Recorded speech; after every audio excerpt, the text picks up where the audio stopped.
দেশের সবচেয়ে ফেমাস নায়িকা রূপা। সবাই যখন তার শরীর ও টাকার পেছনে পড়েছিল তখন একমাত্র রায়হানই ছিল যে তাকে সত্যিকারের ভালোবাসত। এমনকি রূপা তার অতীত থাকতে যখন একের পর এক খুন করতে থাকে তখনও লাশ গুম করতে রায়হানই তাকে সহায়তা করে। তবে একদিন এই রায়হানও পড়ে যায় তার টাকার লোভে। এখন রূপা কি করবে? সে কি রায়হানকেও অন্যদের মতো খুন করে ফেলবে, নাকি নিজের ভালোবাসার মানুষের বিশ্বাসঘাতকতা মেনে নিতে না পেরে নিজেই নিজেকে শেষ করে দিবে? সেটাই দেখব আজকের গল্প পয়জনে। চলুন তাহলে এই মুভির কিছু দৃশ্য দেখে নিয়ে মূল গল্পে যাওয়া যাক।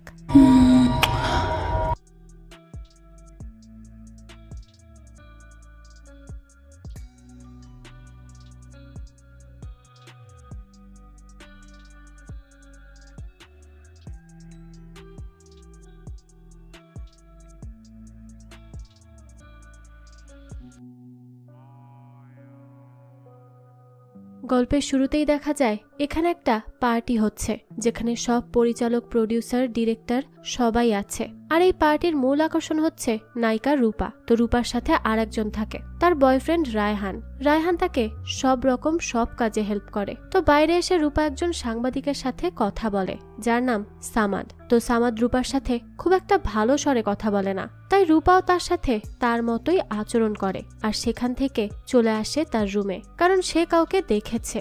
রুমে আসার পর তার সামনে আসে জয়নাল নামের একটা লোক। তো জয়নাল এসে বলে, আমি জানলাম তুমি অনেক নাম আর টাকা কামিয়ে নিয়েছো, তাই চলে আসলাম নিতে। রূপা তখন বলে, মানে কি চাই, আর তুমি এখানে কেন এসেছো? জয়নাল বলে, আমি এসেছি টাকা নিতে, আর টাকা নিলে তবেই আমার মুখ বন্ধ থাকবে, না হলে কিন্তু আমি তোমার জীবনের সব কাহিনী বলে দিব সবাইকে। তারপর দেখো লোকজন তোমার নামে কি কি বলতে থাকে, তাই চুপচাপ টাকা দিয়ে দাও, আমিও চলে যাচ্ছি। তো রূপা এই কথা শুনে খুব রেগে যায় আর বলে, আমি তোকে একটা পয়সাও দিব না, যা তুই যাকে যা বলার বলে দে, আমি তোকে কিছুই দিব না। আমি এখান পর্যন্ত আসার জন্য অনেক কষ্ট করেছি, আর আমার কষ্টের কোনো কিছুই তোকে দিব না আমি। জয়নাল তখন বলে, ঠিক আছে দিও না, আমিও যাচ্ছি সব বলতে।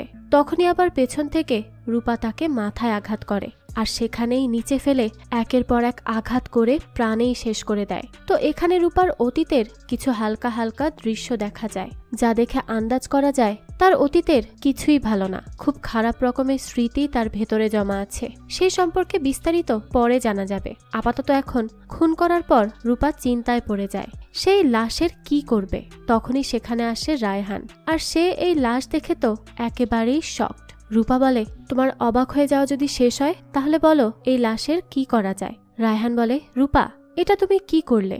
সে একজন মানুষ ছিল রূপা, মানুষ, আর তুমি একজন মানুষকে মেরে দিলে। তুমি তো মার্ডার করে ফেলেছো, কি করে করলে তুমি এত বড় কাজ? রূপা বলে, রায়হান এটা একটা অ্যাক্সিডেন্ট, তাকে যদি আমি না মারতাম তাহলে তার জায়গায় এখন আমি পড়ে থাকতাম। রায়হান বলে, আচ্ছা কিন্তু কে সে, আর এখানে কি এমন করেছে সে এসে? রূপা বলে, সে আমার অন্ধকার অতীতের একটা অংশ, কিন্তু এখন এই লাশের কি করব রায়হান, সেটা তো বলো। আমি পুলিশের কাছে যেতে পারবো না, আমি খুব কষ্ট করে এত দূর এসেছি, প্লিজ কিছু একটা করো রায়হান, তারপর আমি তোমাকে সবটা সত্যি সত্যি বলবো। এরপর রায়হান সেখানে থাকা রক্ত পরিষ্কার করে আর লাশটাকে একটা সাইডে রেখে দেয়। পরে রূপাকে নিয়ে পার্টিতে আসে, কারণ না হলে সবাই সন্দেহ করবে। তো রূপা বাইরে আসার পর সবাই তাকে নানা রকমের প্রশ্ন করছিল, কিন্তু সে তো খুন করার পর খুবই ভয়ের মধ্যে ছিল, তাই কিছু বলতেও পারছিল না। তাই তাকে সবার চোখ থেকে সরাতে রায়হান বলে, আমাদের কাছে একটা সারপ্রাইজ আছে আপনাদের জন্য। আমরা খুব তাড়াতাড়ি বিয়ে করতে যাচ্ছি, কিছুদিনের মধ্যেই আমাদের এঙ্গেজমেন্ট অনুষ্ঠিত হবে খুব বড় করে, তাই আপনারা অবশ্যই আসবেন। তো সেখানে সবাই খুব খুশি হয় আর তারা তাদের মতো করে ব্যস্ত হয়ে পড়ে। এরপর ঘরে আসার পর রূপা বলে, কি দরকার ছিল এখনই বিয়ের কথাটা বলার? রায়হান বলে, কেন, আমি কি খুব ভুল করে ফেলেছি? তুমি যে ওখানে ভয়ে ছিলে সবাই দেখেছে, যদি আর কিছুক্ষণ যেত তাহলে তারা সন্দেহ করত যে তুমি কোনো বড়সড় কাজ ঘটিয়ে এসেছো কিনা, তাই আমার মাথায় তখন যা এসেছে বলেছি। এখন যদি সেটা আমার অন্যায় হয়ে থাকে তাহলে আমি ক্ষমা চেয়ে নিচ্ছি। রূপা বলে, না না তুমি রাগ করছো কেন, আমি তো তোমাকেই বিয়ে করব, তুমি জানো সেটা। আসলে তুমি যে হঠাৎ করে বিয়ের কথাটা বলেছ তাই আমি একটু শকড হয়েছিলাম। যাই হোক এবার বলো আমরা এই লাশের কি করব? রায়হান বলে, তোমার কাছে একটা বড় ল্যাগেজ আছে না, সেইটা আনো, ওটাতেই আশা করছি এই লাশের জায়গা হয়ে যাবে। এরপর তারা সেটাতে জয়নালকে ভরে বেরিয়ে পড়ে ঘুরতে যাওয়ার কথা বলে। তো গাড়ি চালাতে চালাতে রায়হান বলে, এবার আমাকে বলো তো কি হয়েছে, আসল কাহিনীটা কি? আমার তো জানার অধিকার আছে তাই না? তাই প্লিজ বলো, আর অপেক্ষা করতে পারছি না। রূপা বলে, আমি এই মুহূর্তে তোমার হেল্প আর সাপোর্টটুকুই চাই রায়হান। রায়হান তাকে বলে, আমি তো তোমার সাথেই আছি, তোমায় সাপোর্ট করছি, কিন্তু আমার তো জানা উচিত আসলে কি হয়েছে। আর আমি তোমাকে যা জানি তার বাইরে কি তোমার জীবনে কিছু আছে? আর ওই লোকটাই বাকে কেন এসেছিল? আমাকে তো তোমার বিশ্বাস করতে হবে, তাই প্লিজ বলো। রূপা বলে, আমি তোমাকে অনেক বিশ্বাস করি, তাও অন্ধের মতো। আমি শুধু বলছি এখন এটা সঠিক সময় না বলার। আমি যে কেন এই খুনের ঘটনায় জড়াতে গেলাম কে জানে। রায়হান বলে, তুমি কেন? এখানে যা হয়েছে আমরা দুইজন মিলে করেছি, তাই আমরা দুজন মিলেই সমাধান করব সবকিছুর। এরপর সে বলে, আমি বুঝি রূপা, তুমি আমাকে কতটা ভালোবাসো, সবসময় বলে বোঝাতে হবে না। তো এরপর আমরা রূপার অতীতের একটা দৃশ্য দেখি, যেখানে জয়নালের বাবা বলে, জয়নাল, অনেক বলে তোর মতো একটা কুলাঙ্গারের সাথে বাপ মা মরা মেয়ের বিয়ে ঠিক করেছি আর তাকে রাজি করিয়েছি, তাই দয়া করে কোনো উল্টোপাল্টা কাজ করিস না। জয়নাল তার বাবার এই কথার উত্তরে খারাপ কিছু কথা বলে চলে আসে রূপার কাছে। মানে অতীতে রূপার হাজবেন্ড ছিল এই জয়নাল। তো রূপাকে সে তার বিয়ের প্রথম দিনেই একজনের কাছে বিক্রি করে দেয়, কারণ জয়নালের অনেক টাকার দরকার। তো এর পর থেকেই রূপা অনেক বেশি ভেঙে পড়ে। টর্চার সহ্য করতে করতে এখন রূপা এতটাই ট্রমাটাইজ হয়ে গেছে যে একটু কিছুতেই অনেক বেশি উত্তেজিত হয়ে যায়, যার জন্য তার আচার আচরণ সবসময় খুব একটা স্বাভাবিক থাকে না। তো দৃশ্য আসে বর্তমানে, যেখানে রায়হান বলে, পৃথিবীতে সবারই একটা অতীতের গল্প থাকে, কিন্তু তোমার অতীত যে এতটা ভয়ঙ্কর তা আমি ভাবতেই পারিনি। রূপা বলে, আমি চাইলেই তোমাকে এইসব না বলতে পারতাম, কিন্তু আমি চেয়েছি পৃথিবীতে একজন মানুষ অন্তত আমার থাকা উচিত, যার কাছে আমি আমার সব রকমের সমস্যাগুলো নির্দ্বিধায় বলতে পারবো। এরপর আবারও রূপার অতীতের কিছু দৃশ্য দেখানো হয়, যেখানে জয়নাল যার কাছে তাকে বিক্রি করেছিল তার নাম হচ্ছে দবির, আর এই দবিরাজ আর একজন বড় ধনীর কাছে এসে 50,000-এ বিক্রি করে দেয় তাকে। তো এবার রূপা আগের থেকে চালাক হয়ে যায় আর কৌশল করে সেই ধনী লোকের কাছে তার নাম্বার দিয়ে আসে, কারণ রূপা এই দবিরের হাত থেকে ছাড়া পাওয়ার অনেক চেষ্টা করছিল। তো রূপাকে যে দবির 50,000-এ বিক্রি করেছে সেই কথা না বলে বরং বলে মাত্র 5,000-এ বিক্রি করেছে তাকে। তবে রূপা তো জানেই তাকে 50,000-এ বিক্রি করা হয়েছে, আর এই 5,000 থেকে রূপাকে সে 2,000 দেয়। তাই রূপা তাকে কিছু না বলে সেই 2,000-ও দবিরকে দিয়ে দেয়। তো এরপর দৃশ্য আসে বর্তমানে, যেখানে রায়হান বলে, ইস, কত কিছু সহ্য করেছো তুমি তোমার আগের জীবনে। রূপা বলে, অনেকবার মনে হয়েছে মরে যাই, কিন্তু পরে ভাবতাম আমার কি দোষ, আমি কেন মরবো? তাই আমি বাঁচার জন্য সেই সব কিছু করেছি যা আমি করতে পারতাম। এই সব কিছু শুনে রায়হান বলে, সমস্যা নেই রূপা, তুমি তোমার অতীত নিয়ে ভেবো না, বরং তোমার বর্তমান নিয়ে ভাবো, কারণ তোমার বর্তমানে তোমার নাম আছে, ডাক আছে, পরিচিতি আছে।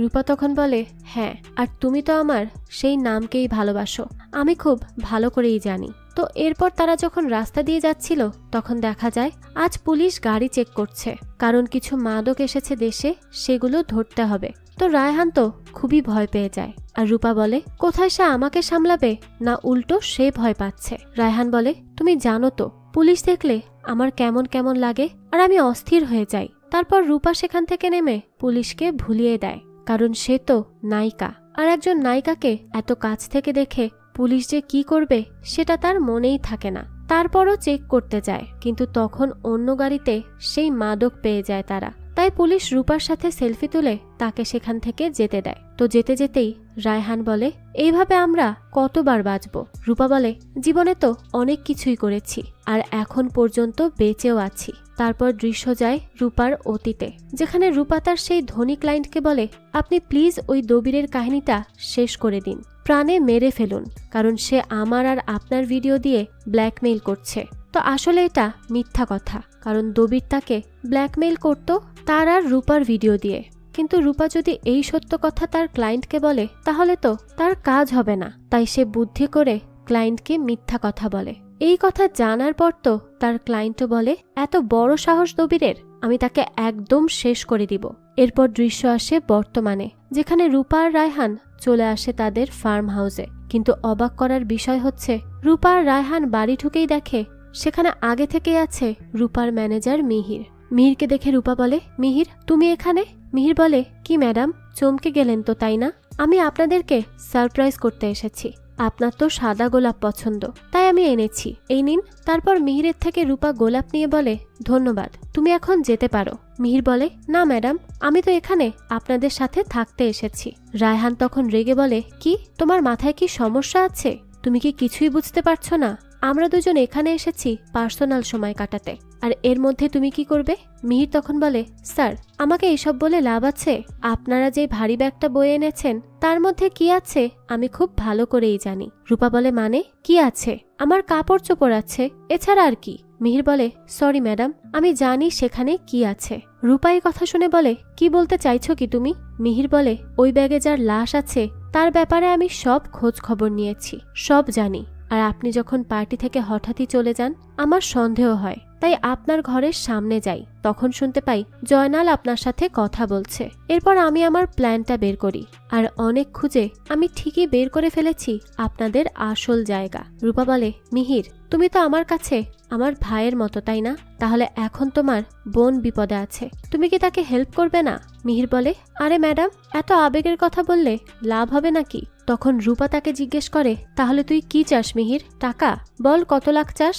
মিহির জানায়, হ্যাঁ টাকা চাই, মাত্র 20 লাখ, আর তার সাথে আরো একটা জিনিস চাই। এগুলো পেলে আমি আজীবন চুপ থাকতে পারবো। রূপা বলে, কি? মিহির বলে, আপনাকে চাই ম্যাডাম।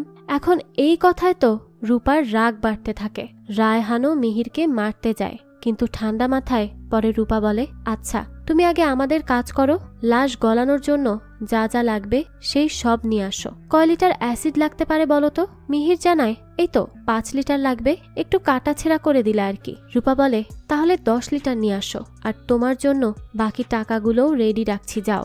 মিহির তখন বলে, ম্যাডাম, কোনো চালাকি নয় কিন্তু, ঠিক আছে? রূপা বলে, আমরা কি এখন চালাকি করার অবস্থায় আছি? যা বলেছি আগে তাই করো। এরপর মিহির দোকানে যায়, আর সেখান থেকে 10 লিটার অ্যাসিড কিনে বাড়ি ফিরে আসে, আর এসেই বলে, ম্যাডাম টাকাটা? রূপা বলে, হ্যাঁ দিব তো, তুমি একটু অপেক্ষা করো, দিয়ে দিব। এত তাড়া কেন মিহির? তুমি 10 মিনিট পর আমার রুমে এসো। এই বলে সেখান থেকে চলে যায় রূপা। তারপর মিহির রায়হানকে বলে, কি এইভাবে তাকিয়ে কি দেখো? তুমি আমার লেভেলে নেই, ঠিক আছে? তাই এইভাবে তাকিয়ে লাভ নেই। রায়হান বলে, বিপদে পড়ে গিয়েছি বলে তোর মতো চাকরকেও মাথায় তুলতে হচ্ছে, তাই করে নে, যা করার করে নে। এবারের মতো এমন সুযোগ আর কখনো আসবে না তোর জীবনে। মিহির বলে, আরে এরকম ডায়লগ যদি তুমি অন স্ক্রিনে দিতে পারতে তাহলে তো তুমি এতদিনে নায়কই হয়ে যেতে। তাই একজন ভদ্র মেয়েকে বিয়ে করো, এসব নায়িকাকে রেখে, কারণ কখন কোন স্ক্যান্ডাল লিক হয়ে যায় তা তো আর বলা যায় না। আর হ্যাঁ, এইসব হলে তো তোমারই লাভ, তুমি ভাইরাল হয়ে গেলে। রায়হান তখন রেগে তার মুখ চেপে ধরে আর বলে, এই তুই মুখ সামলে কথা বল, না হলে কিন্তু তোকে এখানেই পুঁতে রেখে দিব। তখন মিহির বলে, তুমি পারবে না, তোমার গার্লফ্রেন্ড এসব হতেই দিবে না। তো এরপর 10 মিনিট পার হয়, মিহির চলে আসে রূপার রুমে, আর রূপা তখন তাকে ভুলিয়ে ভালিয়ে তার মাথার কাটা দিয়ে মিহিরের গলায় একের পর এক আঘাত করে, আর তাকে সেখানেই প্রাণে মেরে ফেলে। এরপর সেখানে রায়হান এসে বলে, কি কাজ শেষ? রূপা উত্তর দেয়, হ্যাঁ, সে লোভে পড়েছিল টাকার, যদি আমি তাকে না মারতাম তাহলে সে আমাকে বাঁচতে দিত না, আমাকে তো তাকে মারতেই হতো। তখন রায়হান বলে, আচ্ছা ঠিক আছে, তুমি ফ্রেশ হয়ে আসো, বাকিটা আমি দেখছি। তো রায়হান এখানে কাটাছেঁড়া করার জন্য সবকিছুই নিয়ে এসেছে, কেটেকুটে ব্যাগে ভরবে বলে। তো তারপর দেখা যায় রূপা ফ্রেশ হতে বাথরুমে যায়, আর লাশ কাটতে শুরু করে রায়হান। এরপর আমরা আবারও অতীতের কিছু দৃশ্য দেখি, যেখানে রূপার কথায় দবিরকে মেরে পানিতে ভাসিয়ে দেয় সেই ক্লায়েন্ট। তো তার নতুন ক্লায়েন্ট তাকে বলে, আজ থেকে আমি তোমাকে আমার সাথে খেলায় নিয়ে যাব, আর যা চাইবে তাই দিব। রূপা বলে, সবকিছু দিবেন, পারবেন তো? তার ক্লায়েন্ট জানায়, হ্যাঁ অবশ্যই পারবো, কি চাও বলো? যার কথায় মানুষ মারতে পারি তার জন্য টাকা পয়সা তো সাধারণ বিষয়, বলো কি চাও? রূপা এসে বলে, আমি আসলে নায়িকা হতে চাই, সেই ছোটবেলা থেকেই। আপনার তো অনেক চেনা জানা মানুষ আছে, একটু কিছু করে দিবেন? তার ক্লায়েন্ট বলে, কোনো ব্যাপার না, আমার ছোটবেলার একটা বন্ধু আছে, সে ডিরেক্টর, তাকে বলে দিব, নিশ্চয়ই কাজ হয়ে যাবে। আর তুমি দেখতে এমনিতেই তো নায়িকাদের মতো, তাই আশা করছি সবকিছু ভালোই হবে। তো দৃশ্য আসে বর্তমানে। এইসব কথা মনে করে একা একা কান্না করে রূপা। ওইদিকে লাশ কাটা শেষ হয়ে যায় রায়হানের। তখনই সেখানে কলিং বেল বাজায় একটা লোক। কলিং বেলের শব্দ শুনে খুবই ভয় পেয়ে যায় রায়হান আর রূপা, আর ভাবতে থাকে এখন আবার কে এলো। তাদের দুজনের কেউই বুঝতে পারে না এখন কি করা উচিত। তখন রূপা একটু শান্ত হয়ে বলে, আচ্ছা রায়হান, তুমি এক কাজ করো, 5 মিনিটের মধ্যে দ্রুত সবকিছু ভেতরে লুকিয়ে ফেলো, আমি নিচে গিয়ে দেখছি। ওদিকে দেখা যায় নিচে যেই ছেলেটা এসেছে সে কোনো একজনকে কল করে আর বলতে থাকে দরজা খুলছে না তো, তোরা দ্রুত ফোর্স নিয়ে চলে আয়। এখন এই ছেলেটা কে আর সে কার সাথে কথা বলেছে সেটা তো আমরা একটু পরেই দেখতে পাবো। তো তখনই দেখা যায় রূপা বেশ সেজে গুজে নিচে আসে আর দরজা খুলেই বলে, কে কে আপনি, কি চাই আপনার? ছেলেটা বলে, আমি হচ্ছি অর্ণব, আমি ছোটখাটো ভিডিও করি আর আমি আপনার অনেক বড় ফ্যান ম্যাডাম। রূপা বলে, ও আচ্ছা, তো আপনি কি আমাকে এখন এইসব বলতেই এসেছেন নাকি আর কোনো কাজ আছে? অর্ণব তখন বলে, না আসলে ম্যাডাম আমি একটা চিৎকার শুনতে পেয়েছিলাম আর সেটা শুনে ভেবেছি যে আপনার আবার কিছু হলো কিনা, তাই দ্রুত চলে এসেছি। আমি তো ভাবলাম আপনাদের এখানে যদি আবার কোনো বিপদ হয়ে থাকে, তাই আর এক মুহূর্ত দেরি করিনি। এই সব কিছু শুনে রূপা বলে, চিৎকার কোথায়? না তো, সব তো এখানে ঠিকই আছে। অর্ণব বলে, না ম্যাডাম আমি সত্যি বলছি, আমি কলিং বেল দিচ্ছি কিন্তু কেউ দরজা খুলছে না, তাই আমি তো ভেবেছিলাম কি না কি হয়েছে, সেজন্য আমি থানায়ও কল করে দিয়েছি। রূপা বলে, কি থানায় কল করেছেন? আপনি কি পাগল নাকি? না জেনে শুনে থানায় কল করেছেন কেন? আমার কানে হেডফোন থাকায় কিছু শুনতে পাইনি, তাই বলে কি আপনি থানায় কল করে দিবেন নাকি? অদ্ভুত মানুষ তো আপনি। অর্ণব বলে, না ম্যাডাম আপনি চিন্তা করবেন না, এসআই আমার বন্ধু, তাই আমি এখনই কল করে দিচ্ছি, মানা করছি তাদের। রূপা বলে, হ্যাঁ প্লিজ সেটা একটু তাড়াতাড়ি করুন। তো এরপর অর্ণব চলে যায়। ওইদিকে লাশকে গলানোর জন্য রায়হান লাশের মধ্যে এবার অ্যাসিড ঢালে। অন্যদিকে সেখানে আবারও একজন দারোয়ান আসে আর এসেই রূপাকে বলে, ম্যাডাম আমি আপনার পাশের বাড়িতেই পাহারা দেই, আপনার বাড়িতে তো কোনো দারোয়ান নেই, তাই আপনি বললে আমি ওই বাড়ির কাজ ছেড়ে দিব আর আপনার বাড়িতেই দারোয়ান হিসেবে জয়েন করব। রূপা বলে, আচ্ছা আচ্ছা, আপাতত আমার কোনো দারোয়ানের দরকার নেই, দরকার পড়লে আপনাকে বলবো, ঠিক আছে এখন আপনি আসুন। তো তারপর রূপা দরজা লাগিয়ে বিরক্ত হয়, কারণ একের পর এক মানুষ এসেই চলেছে, যা এই মুহূর্তে সে মোটেও চাচ্ছে না। এমনিতেই বিপদের মধ্যে রয়েছে, তার উপর মানুষের আনাগোনা লেগেই আছে। অন্যদিকে রায়হান কারো সাথে দেখা করে আসে আর আসার পর রূপা তাকে অস্থির হয়ে জিজ্ঞেস করে, এই সবকিছু ঠিক আছে তো? আমরা ধরা পড়ে যাব না তো? দেখো আমি ধরা পড়লে কিন্তু আমার অভিনয়ের ক্যারিয়ার শেষ হয়ে যাবে, আমি শেষ হয়ে যাব, তাই আমাদের ধরা পড়া কিছুতেই চলবে না। সব ঠিক আছে তো, বলছো না কেন? রায়হান বলে, আরে হ্যাঁ হ্যাঁ সব ঠিকঠাক আছে রূপা, তুমি একটু ঠান্ডা হয়ে বসো তো। আর রূপা আমরা ধরা পড়বো না, কিচ্ছু হবে না, একটু শান্ত হও। রূপা বলে, না না ঠিক আছি, আমি ঠিক আছি, আমার কিচ্ছু হয়নি। রূপা তো টেনশনে রীতিমতো কাঁপতে শুরু করেছিল। রায়হান তখন বলে, আমার কথা শোনো, জয়নাল আর মিহিরের লাশ গলতে আরো একটু সময় লাগবে, ততক্ষণে তুমি একটু খেয়াল করে দেখো আশেপাশে কোনো রকমের কোনো রক্ত কিছুই নেই, আমি সব পরিষ্কার করে দিয়েছি, তাই ধরা পড়ার তো প্রশ্নই আসে না। রূপা এর পরও বলে, যদি তাও ধরা খেয়ে যাই তখন? রায়হান বলে, না রূপা এরকম কিছুই হবে না। রূপা আবারও একই কথা বলে, যদি ধরা পড়ে যাই? রায়হান বলে, চুপ করো তো আর আমার দিকে তাকিয়ে বলো, কে তুমি? তুমি হচ্ছ রূপা মির্জা আর আমি রায়হান, তোমার সাথে আমার ভালোবাসা আছে, তাহলে তোমার কিছুই হবে না আমি থাকতে, তাই তুমি একদম শান্ত হয়ে থাকো আর এই টেনশন শুধু শুধু নিও না তো, কিচ্ছু হবে না, দেখে নিও। তো এরপর তারা দুজন নিজেদের মধ্যে কিছু সময় কাটানোর পর রূপা বলে, চলো না আমরা এই দেশ ছেড়ে চলে যাই, বাইরে গিয়ে সেটেল হই, আর সেখানে থাকার মতো যথেষ্ট পরিমাণের টাকা তো আছেই। রায়হান বলে, মানে কি বলছো রূপা, তোমার কি সেন্স আছে? সেন্সে থেকে এসব বলছো তো? রূপা বলে, হ্যাঁ সব বুঝেই বলছি। রায়হান তখন বলে, তাহলে আমাদের ক্যারিয়ারের কি হবে, অভিনয় লাইফের কি হবে? রূপা জানায়, সেখানে গিয়ে নতুন করে শুরু করব। রায়হান তখন বলে ওঠে, সেখানে গিয়ে মানে আমরা কি কাপল ব্লগ করব নাকি? তখন রূপা বলে, এখানে তো তোমার খুব ক্যারিয়ার আছে তাই না, তোমার তো কোনো ক্যারিয়ারই নেই। আমি যদি আমার এত ভালো ক্যারিয়ার রেখে বাইরে যাওয়ার কথা ভেবে থাকি, তাহলে তুমি কোন ক্যারিয়ারের কথা ভাবছো যা এখনো শুরুই হয়নি? তো এই কথা শুনে স্বাভাবিকভাবেই রায়হানের খারাপ লাগে, কিন্তু সে রূপাকে কিছুই বলে না, আর রূপাও এই ব্যাপারটা বুঝতে পারে, তাই সে আবারও নিজেকে নর্মাল করে আর রায়হানকে বারবার সরি বলে, আর তাকে এটাও বলে, দেখো রায়হান আমি আসলে এইসব কোনো কিছুই ইঙ্গিত করে বলিনি, তুমি তো জানো আমার কাছে তুমিই সব, আমি তোমাকে কত ভালোবাসি, তাই না? আর আমি তোমার আর আমার একটা হ্যাপি লাইফ চাই, যেখানে আমরা দুজন অনেক শান্তিতে থাকবো, কোনো টেনশনই থাকবে না আমাদের লাইফে। দেখো, এতটুকুই আমি শুধু চাই, তার বাইরে কিছুই না। আচ্ছা, তুমি কি চাও বলো তো? তুমি সিনেমা করতে চাও তো? ঠিক আছে, আমি আছি তো।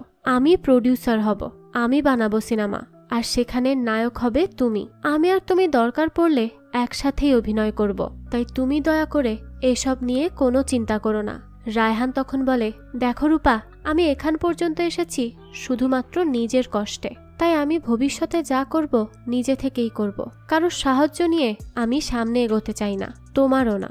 রূপা তখন বলে, রায়হান, লজিক দিয়ে ভেবে দেখো, এরকম লাশ কিন্তু বেশি দিন লুকানো থাকবে না, কেউ না কেউ এর খোঁজ করবেই। আর এখানে তো একজন নয়, দুটো মানুষের লাশ, কেউ না কেউ অবশ্যই খোঁজ নিতে আসবে, তখন কিন্তু আমরা ধরা পড়ে যাব। তাই বলছি, সময় থাকতেই এখান থেকে চলো চলে যাই। আর আমার কাছে 5 কোটি টাকা আছে, এই টাকা দিয়েই আমরা আমাদের একটা জীবন পার করে দিতে পারবো। 5 কোটি কি কম মনে করছো? রায়হান তখন বলে, 5 কোটি টাকা? কিন্তু রূপা, তুমি এত টাকা কোথায় পেলে? রূপা তখন বলে, আমার অতীতের একটা অংশ, যার সম্পর্কে তুমি তো ভালো করেই জানো, অর্থাৎ ক্যাসিনো। ওই যে আমি আমার এক ক্লায়েন্টের কথা বলেছিলাম না, বদরুজ্জামান। হ্যাঁ, আমি ছিলাম বদরুজ্জামানের ভালো ভাগ্যের চাবি। সে আমাকে সেই রকমই মানত। সে ভাবত আমি থাকলে নাকি সে তার খেলায় জিতে যাবে, আর সেখানে সব কমিশনের টাকাও লেনদেন হতো আমার মাধ্যমে। সেই টাকাও তো আমি গুছিয়েই রেখেছি। তো তারপর রায়হান বলে, আচ্ছা, তাহলে ওই নাদের খানের সাথে আলাপ হলো কখন? এরপর আমরা আবারও রূপার অতীতের কিছু দৃশ্য দেখি, যেখানে দেখা যায় তাকে নিয়ে নাদারের সাথে দেখা করতে আসে বদরুজ্জামান। বদরুজ্জামান রূপাকে বলে, এই হচ্ছে নাদের, আমার ছোটবেলার বন্ধু। সে খুব ভালো একজন ডিরেক্টর। সে তো সারাক্ষণই আমাকে কল করে আর বলতে থাকে, বন্ধু, আমি একটা সিনেমা বানাবো। তো আমি তাকে সবসময়ই বলেছি যে এইসব কাজ রেখে আমার মতো কাজ কর, এইসব সিনেমার টাকা দিয়ে কি আর পেট চলে?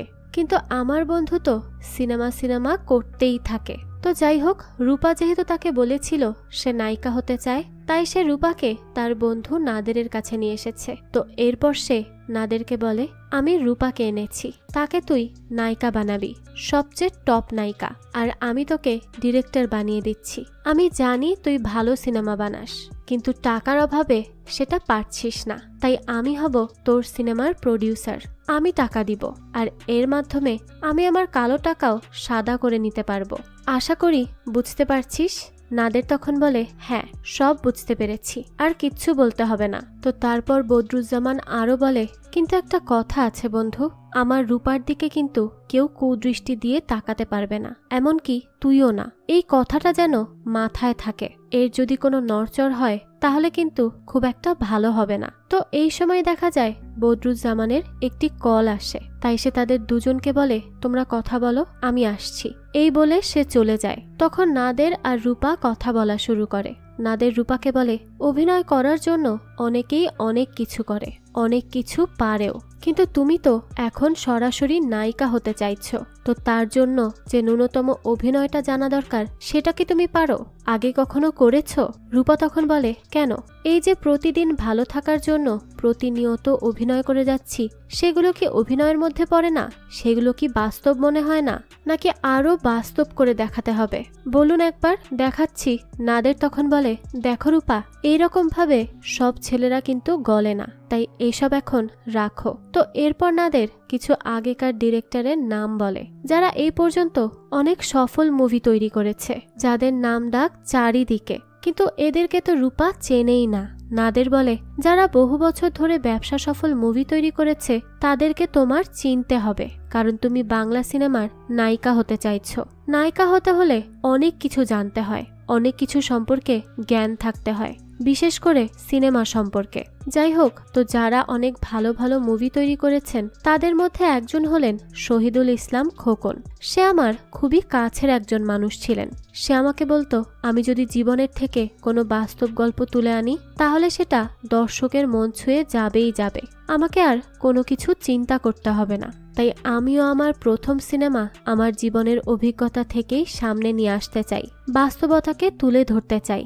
যেমন ধরো দেহ প্রসারীকে নিয়ে মুভি করতে চাই। এই কথা শুনে রূপা বলে, প্রস্টিটিউট না বলে এরকম ভারী ভারী শব্দ বললেই কি সম্মান দেওয়া হয়ে যায়? নাদের তখন বলে, বাহ, তোমার চোখে একটা আগুন আছে কিন্তু, তাই আমার বিশ্বাস তুমি অবশ্যই পারবে, অনেক ভালো কিছু করতে পারবে। তবে একটা সমস্যা, তোমার নাম, এই নামটা তোমার বদলাতে হবে। আর আজ থেকে তুমি আর রূপালী নও, তুমি রূপা মির্জা। রূপা বলে, নতুন নাম?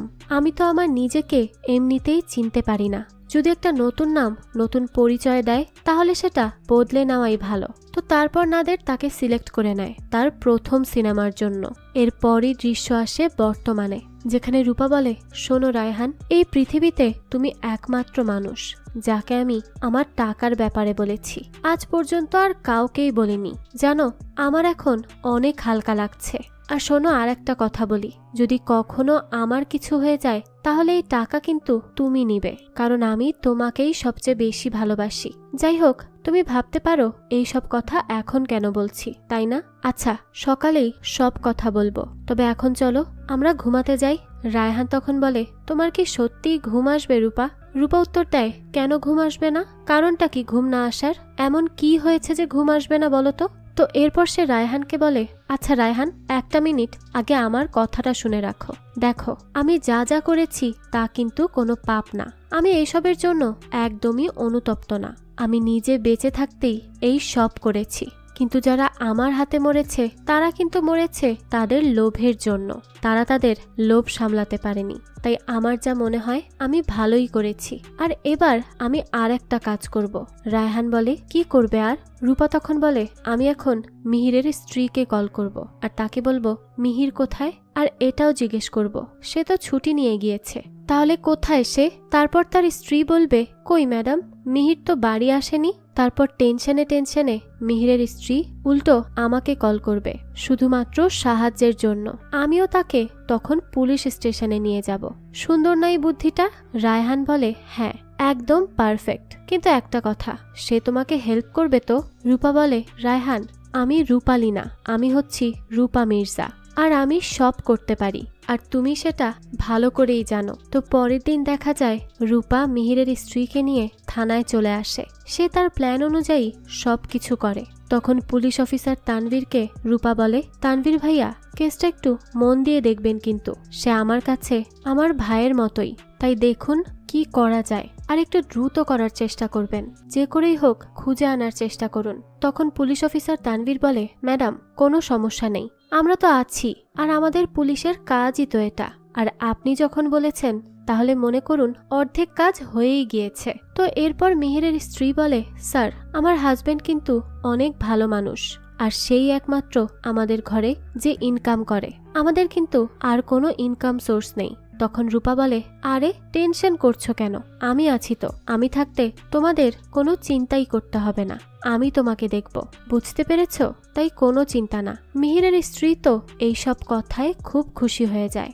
এরপর দেখা যায় রূপা তাকে এক বান্ডিল টাকা দিয়ে বলে, যাও আগে নিজের সংসার চালাও, আমি দেখছি এদিকে কি করা যায়। অন্যদিকে দেখা যায় রায়হান বসে বসে তাকে করা সব অপমানের কথা মনে করে। সে যেই ডিরেক্টরকেই বলতো তাকে কিছু কাজের ব্যবস্থা করে দিতে, তখনই তাকে তারা রিজেক্ট করত, কোনো না কোনো কারণ দেখিয়ে। কেউই তাকে কাজ দিত না, আর অনেক অপমান অপদস্থও করত। আর এই যে রূপা, সেও তো তাকে সেদিন কত কিছুই বলল যে তার কোনো ক্যারিয়ার নেই, কিছুই নেই। তো এই সব কারণে তার ভেতরে একটা ক্ষোভ জমে থাকে। সে এসব নিয়ে ভেতরে ভেতরে অনেক বেশি কষ্ট পায়। দৃশ্য চলে যায় রাতের বেলা। রূপাকে রায়হান বলে, তোমার কাছে যেই 5 কোটি টাকা আছে সেই ব্যাপারে আমাকে আগে কেন বললে না, নাকি আমাকে বিশ্বাস করা যায় না? রূপা তখন বলে, আসলে ব্যাপারটা এইরকম না রায়হান, আগে বলিনি কারণ আমি কখনোই ওই টাকা নিয়ে কিছু মনে করতে চাইতাম না, যতক্ষণ না আমি খুব বিপদে পড়ে যাই। আর সেই টাকাগুলো তো ব্যাংকেও রাখা হয়নি। রায়হান এটা শুনে বলে, মানে 5 কোটি টাকা তুমি ব্যাংকে রাখোনি? কিন্তু কেন? এত বড় বোকামি কেউ করে? রূপা তখন বলে, যখন তারা ক্যাসিনোতে ধরা খায় তখন ওই রকম কোনো সময়ই হয়নি যে টাকাগুলো ব্যাংকে রাখতে পারবে সে। এরপর সে বলে, আমি যদি টাকাগুলো ব্যাংকেও রাখতাম তার সোর্সই বা কি দেখাতাম, তাই ব্যাংকে টাকা রাখার কোনো রিস্কই নেইনি আমি। তবে টাকাগুলো এমন একটা জায়গায় রেখে দিয়েছি যেটা কেউ জানে না, একটা প্রাইভেট জায়গা। রায়হান বলে, প্রাইভেট মানে? মাটি খুঁড়ে কোথাও রেখেছ নাকি? রূপা বলে, না সেরকম কিছু না। এরপর সে রায়হানকে বলে, আচ্ছা তোমার মনে আছে তোমাকে আমি আমার বাবার পরিত্যক্ত বাড়িতে নিয়ে গিয়েছিলাম? রায়হান বলে, আবার বলো না যে তুমি টাকাগুলো সেখানেই রেখেছ।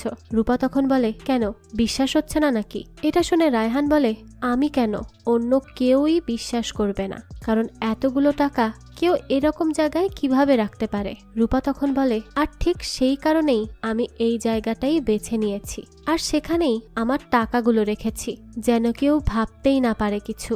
কারো মাথাতেও আসবে না যে আমি এতগুলো টাকা ওইরকম একটা পরিত্যক্ত জায়গায় রাখতে পারি। কেউ এই ব্যাপারে কখনো চিন্তাও করবে না। এইসব শুনে রায়হান বলে, তোমাকে না আমি এখনো চিনে উঠতে পারলাম না, সবসময় সারপ্রাইজড হয়ে যাই। প্রতিদিনই মনে হচ্ছে তোমাকে নতুন নতুন ভাবে চিনছি। যাই হোক, তো এরপর রায়হান তাকে বলে, আচ্ছা শোনো, আমি এখন তোমার কথায় রাজি আছি।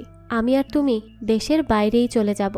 ভেবে দেখলাম সেটাই আমাদের জন্য ভালো হবে। রূপা তখন বলে, সত্যি ঠিক বলছো? রায়হান বলে, হ্যাঁ, তবে আমার তো মনে হয় তুমি আমাকে বিশ্বাসই করো না। কিন্তু শোনো, আমি যাব বলেছি মানে যাবই, আর সেখানে গিয়ে আমরা নতুন করে জীবন শুরু করব। যাই হোক, এবার চলো তো ঘুমিয়ে পড়ি, অনেক রাত হয়েছে। তো এরপর তারা দুজনই ঘুমিয়ে পড়ে, কিন্তু রাতের বেলায় উঠে পড়ে রায়হান আর চেক করে দেখে আগে যে রূপা ঘুমিয়ে আছে কিনা। তারপর যখন সে দেখে যে রূপা গভীর ঘুমে, তখনই সে কল করে একজন ডিরেক্টরকে, আর তাকে সে বলে, আপনি বলেছিলেন না আপনার অনেক টাকা দরকার মুভির জন্য, প্রডিউসার ছাড়া নাকি আপনি মুভি করবেন না? তাহলে আর চিন্তা নেই, আপনার সব টাকা আমি দিয়ে দিব, আপনি শুধু গল্পটা তৈরি করুন, মনে করুন আমি আপনার প্রডিউসার। তো রায়হান যখন এইসব কথা বলছিল তখন এগুলো রূপা শুনে ফেলে। তার মানে সে আসলে ঘুমায়নি, আর রায়হানের এই সব কথা শুনে সে এমন একটা স্মাইল দেয়, দেখে মনে হয় যেন এই সব কিছু সে ইচ্ছে করেই করেছে। আর রূপা হয়তো ভালো করেই জানে যে রায়হান এত টাকার খবর জানলে তার আসল রূপ দেখাতে শুরু করবে।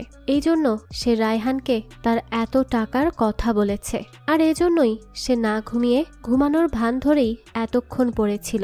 আর রূপার ধারণাটাই ঠিক হয়, রায়হান এখন সত্যি সত্যি তার আসল চেহারা দেখাতে শুরু করেছে। তো যাই হোক, পরের দিন দেখা যায় রায়হান সেই পরিত্যক্ত বাড়ির চাবির একটা ছাপ নিয়ে নেয়, আর বাইরে এসে রূপাকে বলে, তুমি জানো আজকাল আমার সাথে অদ্ভুত অদ্ভুত সব ঘটনা হচ্ছে। হুট করেই সকাল থেকে আমি আমার মোবাইলটা পাচ্ছি না। আর হ্যাঁ, তোমাকে তো একটা কথা বলাই হয়নি, জানো আমাকে কে কল করেছিল? মনোয়ার রহমান মন্টু। রূপা বলে, আরে উনি তো বেস্ট ডিরেক্টর, উনি কল করেছিলেন তোমাকে? রায়হান বলে, হ্যাঁ, আর সে আমাকে একটা গল্পের নায়কের চরিত্রে ভেবেছে, খুব শীঘ্রই নাকি কাজটা শুরু করে দিবেন। রূপা এসব শুনে বলে, বাহ, আমি তো খুব খুশি হয়েছি, তুমি তো এতদিন এটাই চেয়েছিলে। রায়হান বলে, হ্যাঁ, কিন্তু দেখো এখন তো আমি আমার মোবাইলটাই পাচ্ছি না, কি করি বলো তো? রূপা তখন বলে, আচ্ছা আচ্ছা, তুমি আগে যাও, আমি তোমাকে অনেকগুলো মোবাইল গিফট করে দিব, একদম চিন্তা করো না, তুমি আগে তার সাথে কথা বলে আসো, অফারটা কিন্তু রিজেক্ট করো না, ডিল ফাইনাল করে তবেই আসবে, ঠিক আছে? তো এরপর রায়হান চলে আসে সোজা রূপার বাবার বাড়ি, সেই পরিত্যক্ত বাড়িটিতে। আর এখানে এসেই সে পুরো ঘর বাড়ি তন্ন তন্ন করে খুঁজতে থাকে, তবে এত খোঁজাখুঁজির পরও সে কিছুই পায় না। সে তো খুবই হতাশ হয়ে যায়। তখনই সেখানে রাখা একটা চিঠি দেখে সে, আর সেটা খুলে দেখে সেখানে কিছু লিখে রেখেছে রূপা। চিঠিতে রূপা বলে, রায়হান, আমি তোমাকে অনেক ভালোবেসেছিলাম, আর তোমাকে আমার জীবনে সবচেয়ে বেশি বিশ্বাস করেছিলাম, কিন্তু তুমিও তো বাকি সবার মতোই করলে, তুমি ঠকালে আমাকে। কিসের এত লোভ রায়হান? কাল রাতে আমি তোমার সেই ভয়ঙ্কর লোভ দেখেছি, তাই এখন তোমার কাছে গেলে আমি আর সেই ভালোবাসাটা অনুভব করতে পারি না। মনে হয় চারিদিকে শুধু লোভ আর লোভ, আর তুমি তো সামান্য টাকার জন্য রাতে ঘুমাতেও পারোনি, তাহলে আমি কি করে দুইটা খুনের পরও ঘুমাবো? তাই জেগেই ছিলাম আর দেখছিলাম তোমার সেই লোভের কথাবার্তা আর লোভে ভরা সেই মুখটা। যেই না একটু টাকার কথা বললাম, অমনি তোমার আসল রূপ তুমি দেখিয়ে দিলে। আর আজ সকালে আমি তোমাকে শেষ বিদায় জানিয়েছিলাম, অনেকবার চেয়েছি যেন তুমি এখানে না আসো, যেন তুমি আমাকে ভুল প্রমাণ করো, কিন্তু না, তুমি তো সেই চলেই আসলে। রায়হান, আমি তোমাকে বলেছিলাম অতিরিক্ত কোনো কিছুই ভালো না, মাত্রার অতিরিক্ত সবকিছুই পয়জন বা বিষে পরিণত হয়। অতিরিক্ত টাকা, লোভ, ক্ষমতা, ভালোবাসা, এমনকি বিশ্বাসও। আমি পড়েছি তোমার ভালোবাসা আর বিশ্বাসের বিষে, আর তুমি লোভে। আমি এসব আর নিতে পারছি না। তুমি ভালো থেকো রায়হান। তো দেখা যায় সেখানে রায়হান মারা যায়, কারণ রূপা ওই ঘরে গ্যাস ছড়িয়ে এসেছে। তারপর দেখা যায় সে গাড়ি চালিয়ে আসতে আসতে বারবার একটা কথাই বলতে থাকে, আমি রূপা মির্জাকে কোনোভাবেই ধ্বংস হতে দিব না, কিছুতেই না। তো আসার পথে সে রায়হানের সেই মোবাইলটাও ফেলে দেয় একটা ট্রাকে। অর্থাৎ রায়হানের মোবাইলটা সে ইচ্ছে করেই সরিয়েছিল, যাতে করে রায়হান মোবাইল ছাড়াই যেতে বাধ্য হয়, আর বিপদে পড়লে কাউকে ফোনও না করতে পারে। তো এরপর কি হয় সেটা তো আমরা দেখতেই পেয়েছি, যে রায়হান কি করে একটু একটু করে লোভের সাগরে ডুবে যাচ্ছিল।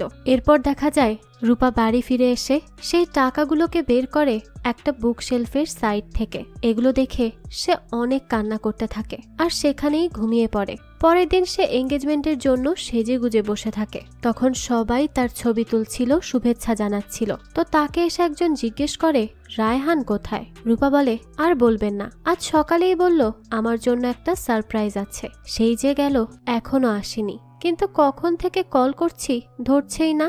আর এক মিহির, তাকেও খুঁজে পাচ্ছি না। তো লোকটা বলে, আরে তোমার মতো এত বড় একজন নায়িকাকে বিয়ে করার যে আনন্দ, সেই আনন্দেই হয়তো রায়হান দিশেহারা হয়ে আছে। তো এরপর লোকটা কিছুক্ষণ হেসে সেখান থেকে চলে যায়। এদিকে রূপাই তো জানে কোন সারপ্রাইজ আনতে গিয়েছে রায়হান। রায়হান যে আর ফিরবে না সেটা তো সে খুব ভালোভাবেই জানে, কিন্তু তাকে এখানে সেটা বুঝতে দিলে চলবে না। তাই সে খুবই নর্মাল হয়ে সেজে গুজে বসে থাকে, যেন সে কিছুই জানে না। এরপরই দেখা যায় সেখানে আসে আর একজন সাংবাদিক, যার নাম সামাদ। রূপা সামাদকে দেখে বলে, আমি খুব খুশি হয়েছি তুমি এসেছো বলে। সামাদ তখন বলে, তুমি তোমার কথা রেখেছ, অবশেষে তুমি এঙ্গেজ হতে যাচ্ছ রায়হানের সাথে। রূপা বলে, তো এরপর সামাদ বলে, খুব সুন্দর, সবকিছু একদম তোমার মতোই সাজানো হয়েছে। তো রূপা তখন তাকে ধন্যবাদ জানায়। সামাদ বলে, তো রূপা, জীবন সিনেমার মতো নাকি সিনেমা জীবনের মতো, কোনটা?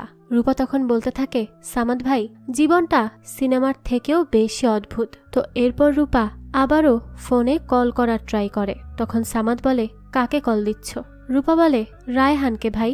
সে আমাকে সকালে বলেছিল কি একটা যেন সারপ্রাইজ দিবে, কিন্তু এখনো তো আসছে না। আর আজ আমাদের এঙ্গেজমেন্ট, তাই বারবার কল করছি, কিন্তু কোনো লাভই হচ্ছে না, কারণ মোবাইলটাও বন্ধ দেখাচ্ছে। কোথায় যে গেল সারপ্রাইজ দিতে? সামাদ তখন বলে, ওহ, সত্যি জীবনটা সিনেমার থেকেও অদ্ভুত। তখন রূপা তার দিকে তাকিয়ে থাকে, আর এই সময় সামাদ এক অবাক করা কথা বলে। সামাদ বলে, তুমি খুব ভালো করেই জানো রূপা, সেই নাম্বারে আর কখনোই কল রিসিভ হবে না। এই কথা শুনে এবার তো রূপা বেশ নার্ভাস হয়ে যায়, আর ভয়ে তার অবস্থা খারাপ হতে শুরু হয়। কারণ এই বিষয়ে সামাদ কি করে জানতে পারে? সামাদ তখন আরো বলে, মৃত মানুষের পক্ষে তো কল রিসিভ করা সম্ভব না, তাই না?